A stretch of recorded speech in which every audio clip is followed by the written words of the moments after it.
Toi, ma forêt est un dialogue, un dialogue pour le théâtre entre une mère et son enfant.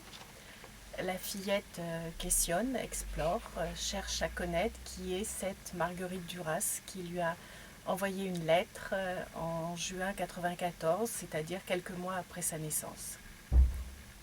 Alors comment ce texte est-il né? Dans quelles circonstances particulières l'avez-vous écrit? Ce texte, je l'ai écrit il y a 7 ou 8 ans, peut-être davantage. Je l'avais gardé jusqu'à présent dans mes tiroirs.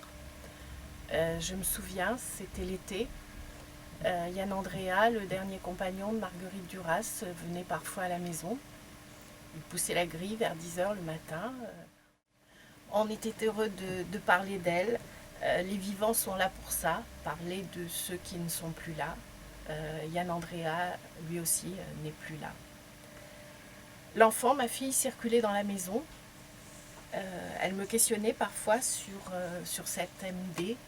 Et le point de départ a été la lettre que Marguerite lui avait adressée à sa naissance. Elle était arrivée dîner un soir à la maison, un soir de juin 1994.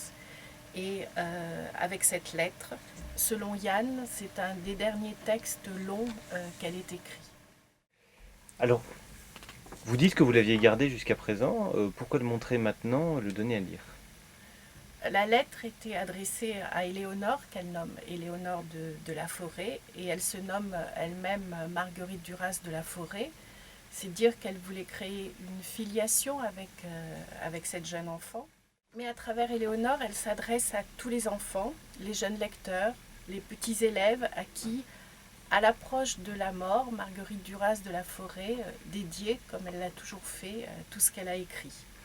Alors pour moi, il y a comme un accomplissement dans le fait de donner à lire cette lettre, un acte de transmission à l'égard des lecteurs de Duras.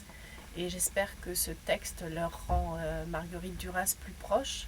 Mais au-delà, c'est aussi pour les jeunes lecteurs, les petits élèves, comme elle dit, les futurs lecteurs, qui, comme l'enfant dans le dialogue, veulent apprendre à connaître l'œuvre, enfin une partie de l'œuvre, et acceptent d'être pris par la main pour être un peu guidés dans ce paysage Duras, ce que Claude Roy appelle la Duracie. Alors, est-ce que ce texte s'adresse vraiment à tout le monde? N'est-il pas peut-être trop intime? Non, il n'est pas trop intime, et je crois qu'il faut justement oublier l'histoire vraie. Il faut le lire comme une fiction, comme on fait d'ailleurs pour les textes de Duras, et là suivre le dialogue entre deux personnages, une mère et son enfant.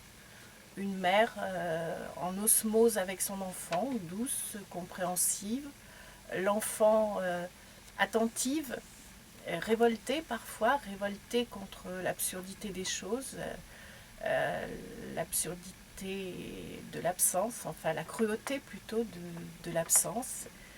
Et c'est un échange aussi où il est question de la mort, de l'écriture, du devoir de l'écrit. Et je crois que grâce à l'enfant aussi, tout reprend forme, tout reprend sens. On sent que ça se décante ou que ça se décantera et elle nous entraîne au-delà de la tristesse. Pourquoi avoir écrit un dialogue de théâtre? Parce qu'il faut dire Duras. Pour avoir travaillé à ses côtés, je sais qu'il y a une dimension vocale dans l'écriture de Marguerite Duras. Elle écrit, elle dit, et la force du mot vient de sa profération.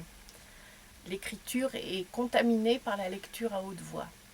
Alors j'ai eu la chance qu'une lecture publique soit faite de ce texte, Toi ma forêt, à la Sorbonne en octobre 2014, par Marie-Christine Barrault et Léonore Alpi. Et les voix des deux comédiennes permettaient au public de ressentir la douleur et la douceur en même temps. La voix de Duras à la fin nous étreint, il n'y a plus rien à dire. J'espère que cette lecture est un prélude à une future représentation théâtrale dans quelques mois. Je m'y emploie, il y a un metteur en scène qui est intéressé.